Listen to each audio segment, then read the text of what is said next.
darwinismo, evolucionismo, essas coisas precisam ser excluídas de um currículo cristão? Deixa um comentário aqui.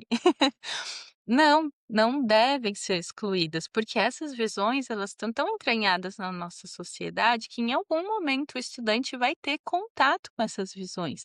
E é muito mais importante que ele tenha contato através das lições de aula com você, do que lá na frente, futuramente, ele perceba assim: "Nossa, minha mãe só me ensinou criacionismo a vida inteira e agora eu cheguei aqui na universidade, que é onde a maior parte, né, dos jovens e adolescentes se perde na curva, porque ele tem contato com outras coisas que nunca foram trabalhadas com ele antes. E aí ele pensa: "Então a verdade não era aquilo". E aí se eu questiono uma coisa que os meus pais me ensinaram, eu abro uma brecha para questionar todas as coisas relacionadas, não só à ciência, mas à fé, a tudo então que a minha família me ensinou. Então você saber ensinar tão piamente a verdade para o seu filho, que mesmo tendo contato com outras coisas que não sejam uma verdade, ele saiba filtrar e direcionar isso, né.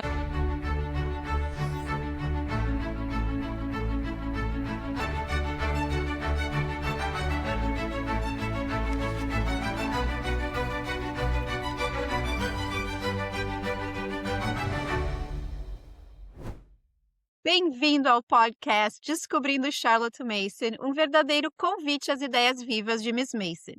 O nosso principal objetivo aqui é fornecer ferramentas para você, pai, mãe, educador, que busca oferecer uma educação viva às crianças ao seu redor e também te ajudar a colocar as ideias de Mason em prática no seu lar ou na escola. E hoje nós vamos começar uma nova temporada e eu e a Janice estamos muito animadas porque nós vamos explorar a riqueza desse livro aqui, que em inglês se chama When Children Love to Learn: A Practical Application of Charlotte Mason's Philosophy for Today. Ele não está disponível em português, então não adianta buscar na Amazon pelo nome em português, mas se você buscar pelo nome em inglês, você vai encontrar. Nós traduzimos como Quando as Crianças Amam Aprender, uma aplicação prática da filosofia de Charlotte Mason nos dias de hoje. E esse livro foi editado por Eileen Cooper, que também é uma das biógrafas de Charlotte Mason. E esse livro, ele é muito especial, porque ele não é apenas um estudo sobre a filosofia de Charlotte Mason, ele é uma ponte entre os escritos originais de Mason e a aplicação prática da sua filosofia no mundo contemporâneo, pois o próprio título já diz, né, a aplicação prática nos dias de hoje. Então, Janice, conta um pouquinho mais sobre qual é a proposta desse livro.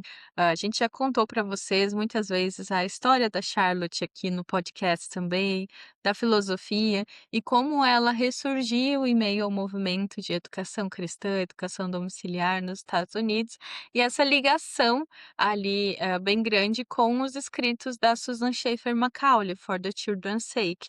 Então a gente vê até no prefácio do livro, Anne Cooper falando, né, que o que movimentou a organização desse livro, Quando as Crianças Amam Aprender, foi justamente trazer a prática da filosofia, porque com o For the Children's Sake, que a gente pode traduzir ali, né, como pelo bem das crianças ou por amor às crianças, a Susan Schaeffer Macaulay despertou muita gente para a filosofia da Charlotte, mas ficou aquela pergunta, e talvez é uma pergunta que fique para você aqui também, que escuta o nosso podcast Descobrindo Charlotte Mason.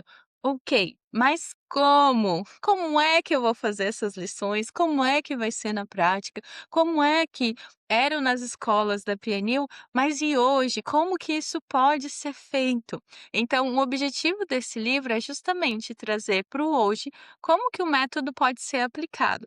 E aí não foi apenas ali uma, né, organização da Elaine Cooper, não foi uma escrita de pessoas que estavam interessados na filosofia da Charlotte, mas não, esse livro ele reuniu educadores profundamente comprometidos com a aplicação contemporânea da filosofia de Charlotte Mason. Então não ficou apenas uma obra teórica, foi o resultado, o fruto do que essas pessoas viveram e aplicaram desses princípios, seja na escola que elas gerenciavam ou davam aula, seja nos seus lares, seja em outros movimentos educacionais usando a filosofia. Então ele não foi escrito por qualquer pessoa, né, que estava ali descobrindo o método, não, ele nasceu de pessoas que estudaram, viveram, aplicaram, estruturaram escolas inteiras baseadas na filosofia de Charlotte Mason. Então a gente está falando de um movimento educacional que é consistente e é internacional e profundamente cristão também. Então a gente parte daí para que vocês entendam a relevância da filosofia da Charlotte para hoje também, para o nosso dia, né? Que é exatamente um dos capítulos que a gente vai falar com vocês aqui. Então, quem é quem, né? Na fila do pão aqui, escrevendo esse livro. Vocês vão ver que o formato do nosso episódio, a gente sempre vai apresentar algo do livro para vocês. Depois, nós vamos falar agora sobre quem escreveu e vamos comentar um dos primeiros capítulos, que é o valor educacional de Charlotte Mason para os nossos dias hoje e o que esse livro despertou em nós, para que através da nossa narração você também se sinta encorajado a perceber o valor educacional e prático da filosofia de Charlotte Mason para os nossos dias. Então vamos começar pela Susan Schaeffer Macaulay, que também escreve alguns capítulos desse livro, incluindo esse primeiro, que é o que a gente vai comentar hoje. A Susan Schaeffer Macaulay é a filha do Francis e Edith Schaeffer, que são fundadores do Ministério Instituto Labrie na Suíça. A Susan, ela cresceu nesse ambiente e talvez muitos de vocês conheçam o Instituto Labrie. Nós temos também Instituto Labrie aqui no Brasil e são muito envolvidos com a teologia cristã, com os valores da fé, com essa cultura e educação sendo discutidas com essa seriedade intelectual e esse compromisso cristão. Então, foi a Susan Schaeffer Macaulay, uma das pessoas que escreveu esse livro e que levou, né, ali o método, a filosofia para os Estados Unidos através do primeiro livro que ela escreveu. Então, ela também participa da organização desse livro. Ela e o marido dela lideram hoje o trabalho do Labrie na Inglaterra e eles sempre estiveram envolvidos com questões educacionais. Então, a Susan, ela é essa ponte entre o pensamento cristão reformado do século XX e a redescoberta da filosofia de educação de Charlotte Mason. Outra pessoa que vocês vão ver aqui também, nos capítulos do livro, é o Jack Beckman. Ele é doutor em educação pela Universidade de Cambridge e o foco acadêmico dele foi os princípios e a prática educacional de Charlotte Mason. Então, ele se dedica especialmente à formação de professores dentro dessa perspectiva e integra a Charlotte Mason Schools International, a CMSI, né? Ou I.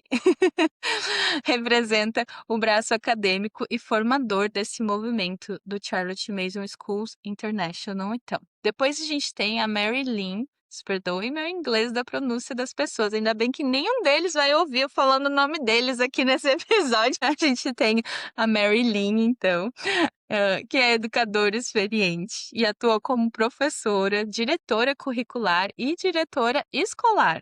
E atualmente ela é diretora da Charlotte Mason School International também, organização que foi criada para apoiar pais, professores e escolas na implementação prática da educação Charlotte Mason. E ela traz essa aplicação concreta dentro da escola formal. Então, como o objetivo do livro é ser bem prático, vocês vão ver essa experiência dos diretores, dos professores, trazendo como isso é aplicado nas escolas que eles administravam ali, na sala de aula diretamente ou nos lares diretamente. Tem também o Bob Scott, esse é fácil de falar, ilustrador escolar e educador com vasta experiência, que foi fundamental para introduzir as ideias de Charlotte Mason no cenário educacional americano moderno. Então, ele fundou, junto com outras pessoas, o Charlotte Mason Institute, que depois passou a integrar também o CMSI, o Charlotte Mason School International. E ele representa essa expansão educacional da filosofia. Então, a própria Elaine Cooper, que escreveu o prefácio e que organizou esse livro ali, que nem a Mari comentou com vocês, que dirige, né, juntamente com a Susan Schaefer Macaulay, o Childlight Education Trust. E ela é envolvida com a educação tanto como líder desse movimento, quanto como mãe, e é ela quem vai organizar, né, todos os capítulos desse livro, toda a seleção ali, esse acompanhamento de cada artigo que foi publicado no livro. Então eu queria mostrar para vocês, o nome de cada pessoa, porque às vezes a gente pensa: "Nossa, Charlotte fica tão limitado no homeschool, na mãe homeschool", mas não, existem muitos pensadores, existem muitos estudiosos, né, pessoas que fizeram mestrado, que aplicam isso em escolas, nos lares, em diversos movimentos internacionais ao redor do mundo. Então, não é algo raso, é algo extremamente profundo e fundamentado na ciência educacional também. Então, vamos lá, né, Mari? Então, a Susan Shaver Macaulay, né, ela vai trazer, se você já leu o For the Children's Sake, vai soar um pouco familiar, mas aqui nessa introdução que ela escreveu, né, que é o valor, eh, educacional da filosofia de Charlotte para os dias de hoje, ela vai fazer um contraste bem interessante, né, sobre a educação moderna, e ela vai trazer relatos pessoais que eu particularmente gostei bastante, porque nos ajuda a ver, né, uma mãe, ela começou a buscar escola para as filhas dela na década de 70, mas a gente olha o quanto que não mudou.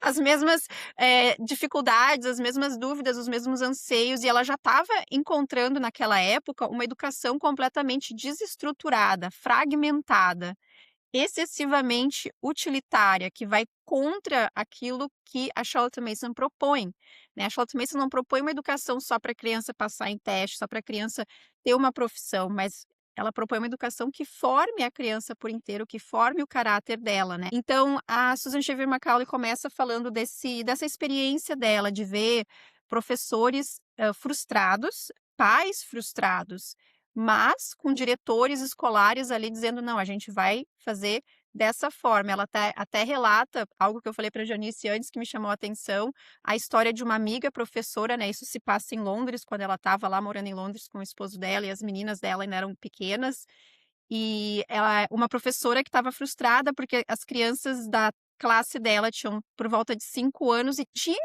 estavam curiosas para aprender, para conhecer. A criança nasce com essa curiosidade inata. Só que a ordem da escola é: você não pode ensinar de forma direta. Então ela viu isso das crianças, essa curiosidade natural, e ela resolveu sentar e ler para as crianças e ajudar elas a decodificar o som das letras da forma que ela aprendeu, essa professora amiga da Susan, né. E o diretor viu e chamou ela e falou: "Não, você não pode ensinar dessa forma". Então, a Susan Schaefer começa falando desse cenário, de uma educação completamente desestruturada e desconectada da formação, moral e espiritual, que é algo também que fez ela e o esposo dela, então, pensarem: "Não é isso que a gente quer para nossas filhas, não é isso que a gente quer para a educação dos nossos filhos". Eu acho que aqui a gente pode concordar com a Susan, né, não é isso que a gente quer para os nossos filhos. Ali dentro dessa parte que tu tá falando, Mari, que me chamou muita atenção também, que ela vai falar assim, né, traduzindo barra parafraseando aqui, o valor de uma pessoa é alcançado principalmente por ser um soldado honrado, altamente educado, superior atleticamente, talentoso na fala ou na aparência, extremamente rico, ou melhor ainda, tudo isso junto, né. Era determinado o valor de uma pessoa na época, né, em que a Charlotte viveu. Então e não é diferente da nossa época hoje, né, quando a gente fala: "Ai, pra que você educa os seus filhos, né, pra que você educa eles em casa ou pra que você paga uma boa escola, pra que você se preocupa com a educação dos seus filhos? É porque você quer que ele seja uma pessoa altamente educada, porque você quer que ele seja talentoso, você quer que ele tenha uma boa fala, você quer que ele seja educado muito bem intelectualmente". E não quer dizer que todas essas coisas estejam erradas, mas isso não é o valor de uma pessoa, não é o valor de um um ser eterno. Então ela já vai começar falando ali que esse livro ele rejeita firmemente a ideia de que o valor último de uma criança esteja na inteligência, nas circunstâncias materiais ou no que ela possa vir a se tornar por meio do treinamento. Então, por que ela quer trazer esse olhar? Para a gente não ficar preso, né, para a gente sair dessa caixinha que só o intelectual importa, que só, né, o treinamento na virtude importa, que só isso ou aquilo importa, mas começa naquele ponto que a gente acaba sempre falando em todo episódio e não tem como fugir, né, que ela vai trazer bem assim no texto. Então Charlotte Mason foi inequívoca quanto ao ponto de partida mais crucial da educação, que a criança nasce uma pessoa. E a gente tem episódios, a gente pode deixar aqui o link para vocês depois, falando só sobre esse princípio de crianças nascem pessoas. Nós regravamos agora sobre esse princípio, mas esse livro vai começar também com esse princípio, porque é crucial a forma como a gente vê uma criança. Então, que não é esse ser em branco que precisa ser preenchido, né? Que não é só alguém que você vai encher de informação para alimentar o intelectual, para ela ter um sucesso na vida, né, para ela crescer e se desenvolver, mas que é um ser eterno. Tudo que a Charlotte quer dizer quando olha a criança como uma pessoa é tão mais profundo, né. E eu gosto também quando eu vejo ali alguns vídeos da Both Side School International e eles falam assim: "As crianças são pessoas, não produtos". Em especial quando você fala de um ambiente escolar, e você precisa ter alunos pagantes para sua escola. E hoje, os estudantes de uma escola, até mesmo muitas vezes de uma escola cristã, e fica aqui a reflexão, eles se tornam um número. Porque eles são a renda da escola. E eles já começam batendo nisso. Dentro da filosofia de educação de Charlotte Mason, a criança ela não é um número, ela não é um produto, ela é uma pessoa. E o quanto isso é importante dentro de tudo isso que ela está falando, né. Então ela já traz essa quebra com a filosofia de educação moderna, trazendo esse primeiro princípio das crianças como pessoa. E aí esse é o princípio que conduz, né, é aquele fio condutor, sempre a gente para pensar, né, quem é, o que é e quem é essa criança. Porque uma coisa também que ela vai falar aqui no livro, por mais que a Charlotte Mason tenha escrito, desenvolvido a filosofia de educação dela, preparado todos os currículos da União Educacional de Pais, né, da PNU, o fato da gente estar vivendo agora não significa que a gente precisa replicar a educação vitoriana. Tem até uma parte do trecho que ela fala: "A gente não precisa replicar a educação vitoriana", porque é uma filosofia educacional com princípios sólidos. E esses princípios, eles atravessam a linha do tempo, eles são, né, a gente consegue olhar e entender o que que é uma criança no dia de hoje, o que que ela precisa hoje. Ela precisa de, eh crescer, ela precisa de alimento, ela precisa ter o corpo sustentado, ela precisa ter a mente bem alimentada, ela precisa descansar, né. Talvez as coisas que a gente faça tenham mudado um pouco, mas a realidade é que a criança continua a mesma, aquela criança que viveu lá no século 18, 19, no início do século 20, continua sendo a mesma criança. E quando a gente leva isso para o currículo em si, isso é uma coisa importante, porque às vezes a gente olha alguns livros e a gente vê valor em livros que foram escritos naquela época, mas a gente não deixa de trazer aquilo para nossa realidade. Então, para a realidade, né, das crianças brasileiras, a gente claro que tem que trazer geografia que contemple o hemisfério norte, a gente precisa trazer a história do nosso país, né. Isso não está lá, a Scholz não escreveu um currículo contemplando isso, ela escreveu para as crianças dali, mas isso nos mostra que, através dos, né, a gente aprende como que a gente pode adaptar para a nossa realidade para os dias de hoje. E é até por isso, né, que a Charlotte, ela traz essa visão de um método de educação, não de um sistema de uma educação, porque o sistema, ele é rígido. Eu lembro que me chamou muita atenção também, uma vez que, quando eu estava lendo exatamente essa parte do livro que tu comentou agora, Mari, e aí, posterior a isso, eu também li um artigo da PNU que falava daquele aquele emblema que tem no começo dos livros da série, a gente manteve ele na tradução dos livros da série Educação no Lar, que é um desenho, assim, feito à mão, que a gente tem meio dificuldade de entender o que é aquilo, né, mas são juncos. E por que que a Charlotte escolheu esse emblema de juncos? Embora o emblema da Peniel, né, como um todo fosse um pássaro, mas todos os livros ela tem aquele junco, porque ela falava justamente isso, que um método de educação ele precisa ser flexível às descobertas científicas da sua época, ele não pode ser rígido. E bem nessa semana que eu estava lendo sobre isso também, e ela falando: "Então eu trago um método de educação pautado em princípios, pautado no evangelho, que vai trazer essa visão da pessoa, que vai trazer o como, mas ele não é engessado, porque ele não é um sistema, isso é muito importante, né. Eu lembro que nessa mesma semana que eu estava lendo essa parte do livro, eu li também para as crianças nas fábulas, acho que era nas fábulas de Esopo ou Le Fontaine, agora eu não lembro, justamente a parábola do junco e do acho que era o cedro. Ou era o abeto? Agora eu não me lembro, mas era uma árvore muito grande. E aí falava sobre, que ele ficava rindo do junco que se dobrava e ele se achava muito esplendoroso e grande, né, até que veio uma tempestade muito forte e derrubou a árvore inteira, porque arrancou as raízes dela justamente por ela não ser flexível, enquanto o junco continuou lá. Ele se dobrou todinho durante a tempestade. Quando passou a tempestade ele levantou e continuou lá, né. Então a gente precisa ter essa visão também, que essa diferença de método e sistema é importante, né, e a Susan vai trazendo um pouco disso. Não quer dizer que você precisa trazer toda a educação vitoriana do século XIX, porque não é sobre um sistema de educação vitoriana que a gente está falando, é sobre um método de educação, né, que é atemporal.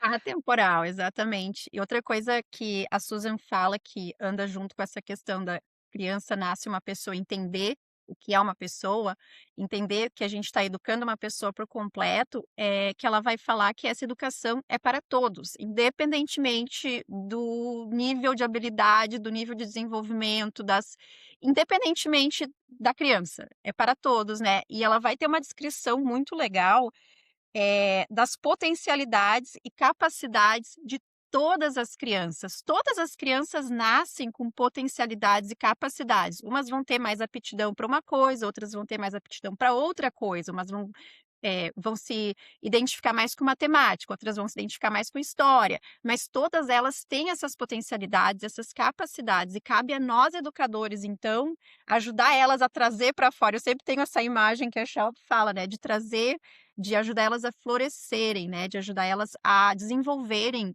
todas essas potencialidades. Então a gente não precisa colocar rótulos nas crianças. "Ah, essa criança aqui é mais devagar na matemática". Não, ela está indo no ritmo dela. Isso é uma coisa que eu sempre falo com as mães que a gente, trabalha no CMC, a gente tem que ter muito cuidado com as palavras que a gente usa para descrever, né, as situações, os nossos filhos. As palavras, elas têm um poder grande, então entender que olhar para aquela criança e entender que na matemática ela tem um pouquinho mais de dificuldade, eu vou ter que ir um pouquinho mais devagar, mas se ela tem, né, é uma leitora voraz, eu não preciso segurar ela porque ela não está, né, na matemática na série que ela é correta, mas é ter essa, como professor, como pai, mãe, educador, é ter esse olhar, né, esse cuidado de ver e ajudar o nosso filho a dar passos seguros na educação. Então isso é para mim, né, já com quase 10 já tem 10 anos de homeschool, fez muita diferença no nosso homeschool, de entender que cada criança vai ter capacidades e potencialidades e cabe a mim estar buscando, olhando, orientando, guiando, ajudando eles a se desenvolverem, né, nas mais diversas áreas.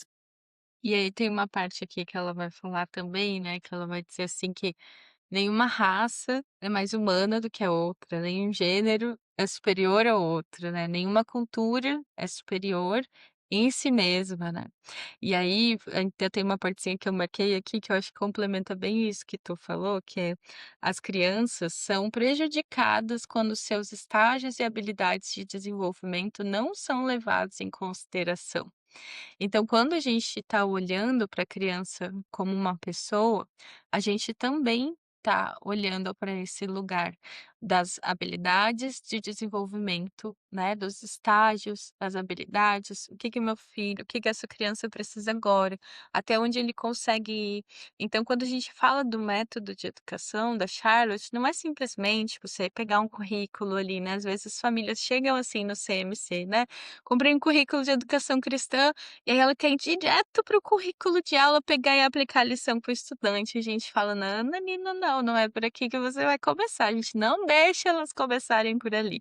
Por quê? Existe toda uma visão que você precisa ter sobre as crianças, você precisa entender as habilidades, os estágios do desenvolvimento, você precisa entender a atmosfera, disciplina e vida, antes de sentar e estudar na aula, porque é sobre um ser eterno, é sobre a formação de uma pessoa, não é só sobre as aulas, então eu não posso colocar todo mundo numa caixinha. E aí ela até traz um exemplo aqui, que é uma analogia que eu achei maravilhosa, assim, nós nunca pensaríamos em comprar o mesmo tamanho de sapato para todas as crianças de 6 anos, né, se o meu filho tem 6 anos e o teu tem 6 anos, vai usar o mesmo sapato, aí eu dou um sapato do mesmo tamanho e a minha filha, que tem, olha, pasmem, ela tem 8, mas ela calça 28, o pé dela é muito pequenininho ainda.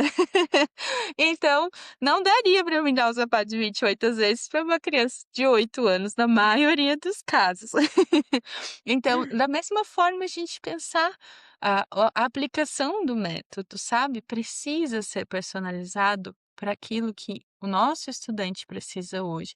E o quão privilegiado nós somos de poder ter acesso a isso, né, Mari, de poder entender essa filosofia, poder entender e praticar esse método com esse olhar também, né. É, uma coisa que a Susan pontua nessa questão de personalizado, mas sem deixar de ter uma estrutura, como eu falei no início, né, o problema da educação moderna foi ser fragmentada, né, de ter essa visão utilitarista e se tornar fragmentada, e ela vai trazer essa imagem também de raiz e tronco, pautada na verdade, fundamentada na verdade, e ela vai dizer que, sim, nós precisamos entender e ver as crianças como pessoas, indivíduos únicos, mas a gente também sabe do que ela precisa, de um currículo abrangente, de um currículo generoso. A gente sabe como o cérebro dela funciona, né, como o cérebro hoje a gente tem tanta pesquisa, neurociência avançada que confirma aquilo que a Schultz já falava, então a Susan vai também trazer que essa estrutura de proporcionar para a criança leituras vivas, usar a imaginação, usar a narração, atenção, concentração, também devemos isso a todas as crianças. Mas eu queria tocar numa outra coisa que tu falou, Janice, que ela vai gastar algumas páginas falando, né, ela fala assim: "As pessoas me perguntam, né, o que que é uma educação cristã?". Sim. Ela vai falar, enfim, ela vai falar extensamente sobre isso, né, mas eu queria só citar algo que ela fala, meio que mais para o fim, porque uma educação cristã vai contemplar a criança como pessoa, como uma criação à imagem de Deus, vai entender que essa criança tem necessidades físicas, necessidades espirituais, necessidades morais. Uma educação cristã vai entender que nós pais, professores, educadores estamos em autoridade, mas que também nós estamos, né, nós temos uma autoridade maior sobre, enfim, ela vai trazer várias, né, a perspectiva dela da educação cristã. Aí lá para o fim do capítulo ela vai dizer assim: "Uma das nossas falhas é incluir ensino cristão em excesso. A criança vai ter indigestão e reagir pensando: 'Eu já sei tudo isso'. Penso que o melhor é ter o modelo, né, da PNU, que é a União de Pais Educadores, que era o programa, né, que a Schauth desenvolvia, de um curto período, né, para o culto ou hinos cristãos, oração e uma leitura, e depois seguir para um dia interessante de aprendizado que seja saudável, proveitoso e que a faça pensar". E isso me leva, né, a gente ter esse cuidado que não é toda lição que a gente precisa trazer ali a moral ou, enfim, né, trazer algo moralizante para o nosso filho, porque isso acaba, como ela falou, né, causando essa indigestão, e a criança precisa pensar também, ela precisa ter esse tempo para ruminar as ideias, né, para lidar com as ideias. Por ser uma educação cristã, não significa que a gente precisa transformar cada lição de matemática com um versículo bíblico, não é esse o propósito, né, mas é entender quem é essa criança, o que que é educação, o que que ela precisa e qual é o meu papel nisso tudo. E a Charlotte traz isso muito bem, na minha opinião, ela traz isso muito bem no currículo, que a criança está sendo educada, né, com um currículo enraizado nos evangelhos e a gente também tem que entender a nossa postura como educador, que não é colocar a criança numa bolha e dizer para ela que nada existe, tirar ela da realidade, é justamente o contrário, é preparar ela para lidar com a realidade. Exatamente, né, Maria, um dos livros aí que é muito aclamado também entre as mães das famílias educadoras, que é a Apologética da Mamãe Urso. Se você que está ouvindo o episódio já leu, vai perceber que ela fala justamente sobre isso, né, não é você excluir, assuntos, temas, por exemplo, né, darwinismo, evolucionismo, essas coisas precisam ser excluídas de um currículo cristão. Responde aí você que tá, né, deixa um comentário aqui.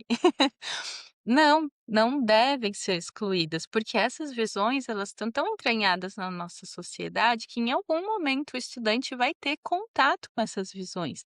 E é muito mais importante que ele tenha contato através das lições de aula com você, do que lá na frente, futuramente, ele perceba assim: "Nossa, minha mãe só me ensinou criacionismo a vida inteira e agora eu cheguei aqui na universidade, que é onde a maior parte, né, dos jovens e adolescentes se perde na curva, porque ele tem contato com outras coisas que nunca foram trabalhadas com ele antes. E aí ele pensa: "Então a verdade não era aquilo". E aí se eu questiono uma coisa que os meus pais me ensinaram, eu abro uma brecha para questionar todas as coisas relacionadas, não só à ciência, mas à fé, a tudo então que a minha família me ensinou. Então você saber ensinar tão piamente a verdade para o seu filho, que mesmo tendo contato com outras coisas que não sejam uma verdade, ele saiba filtrar e direcionar isso, né. Por exemplo, hoje nós estávamos lendo um livro de história antiga, que foi um livro que deu muita polêmica entre as famílias do CMC,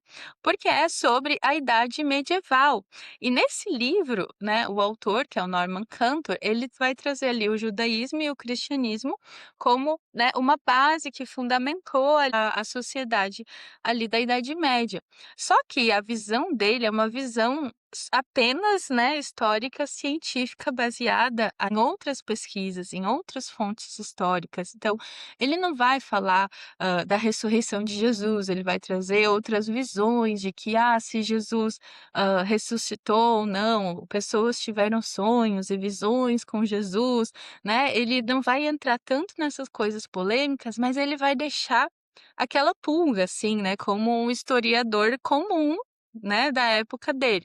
Então eu preciso achar um historiador mais cristão para falar sobre a Idade Média, ou eu posso usar esse autor para ter essa conversa com o meu filho e expor ele a diferentes formas de pensamento. Então hoje mesmo a gente leu essa lição, onde ele falava várias coisas, e eles falavam ali várias coisas, tanto sobre Jesus, desse ponto de vista que a história no geral trata, né, quanto sobre Paulo, mas ao mesmo tempo ele trazia a influência e como o cristianismo, assim, mudou, né, virou de cabeça para baixo uma sociedade inteira, porque o ponto do livro era mostrar que o cristianismo mudou a sociedade, mas ele traz alguns pontos que divergem de coisas que a Bíblia afirma e que são verdades da fé. Como que a gente lida com isso dentro de um currículo cristão, né? Eu rasgo essa página, eu não leio, eu troco de livro. Embora eu seja um excelente historiador, não.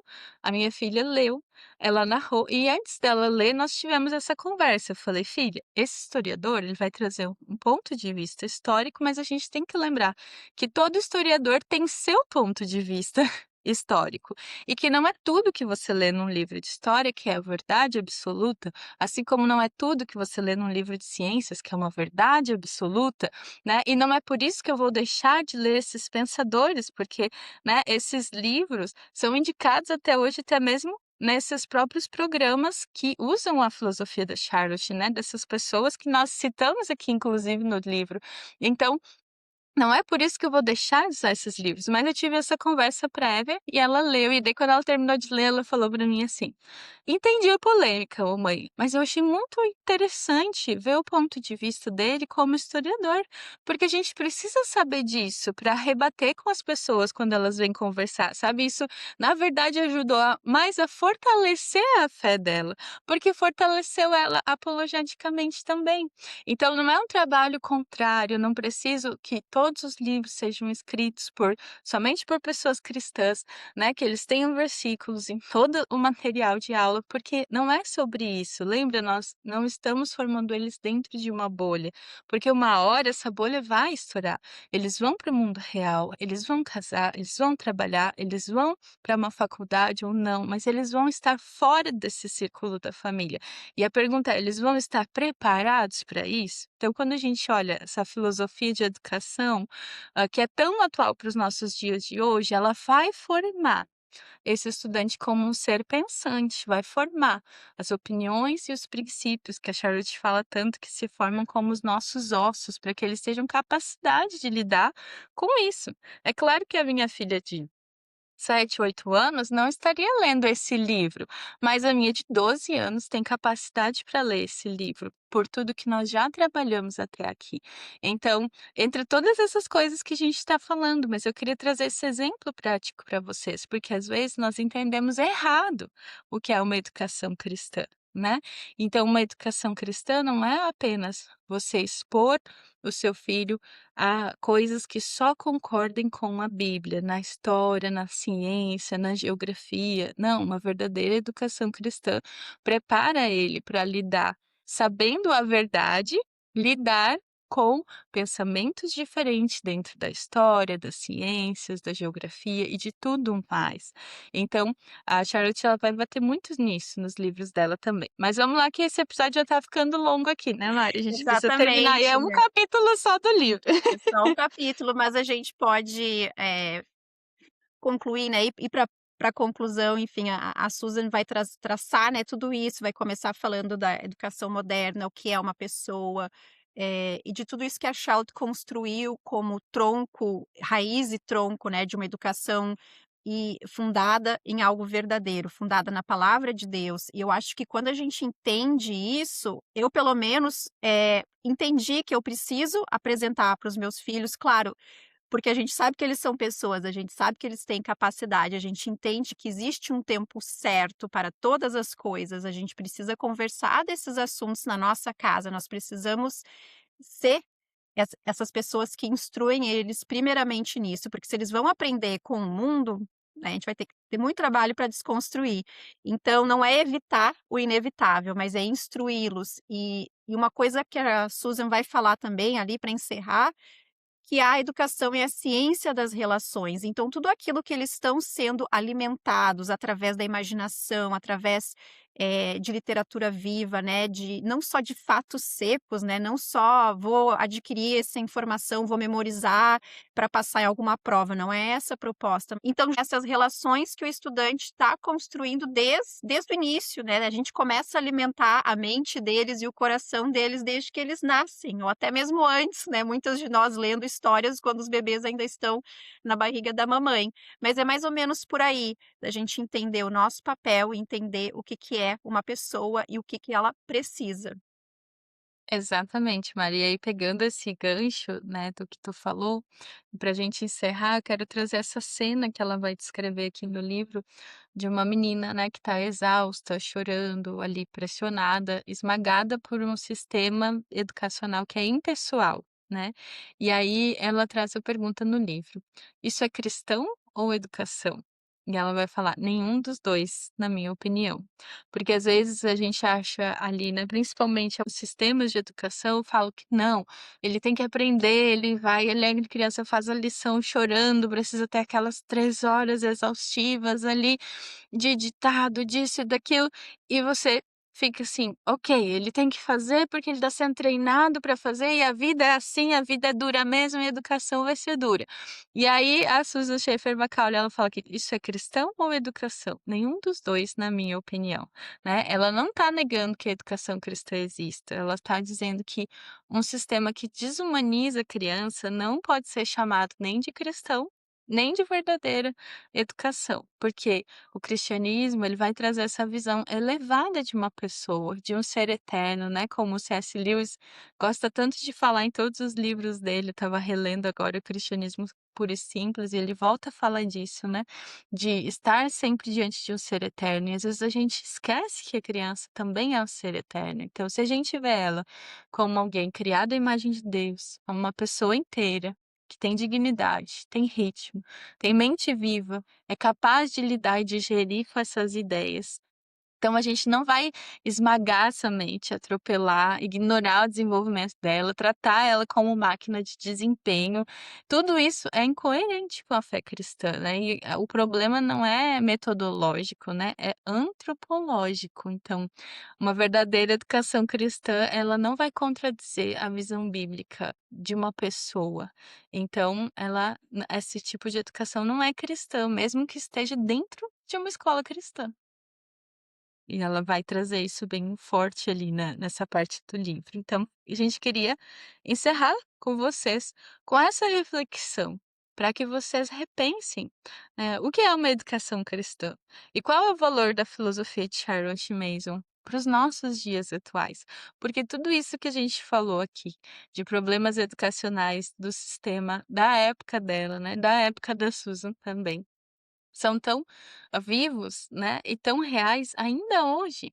Então, que você se pergunte: "Isso é realmente cristão? Isso está formando a pessoa como um inteiro? Nesse formar da pessoa, está considerando a visão da criança? Como?", né?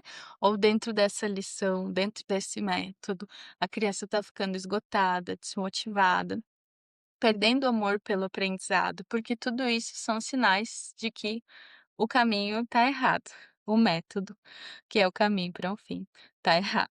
Então repense e continue com a gente nessa série quando as crianças amam aprender, porque é sobre isso que trata esse livro que nós estamos conversando com vocês. No próximo episódio a gente vai falar sobre o quê, Mário? Quer dar um spoiler aí?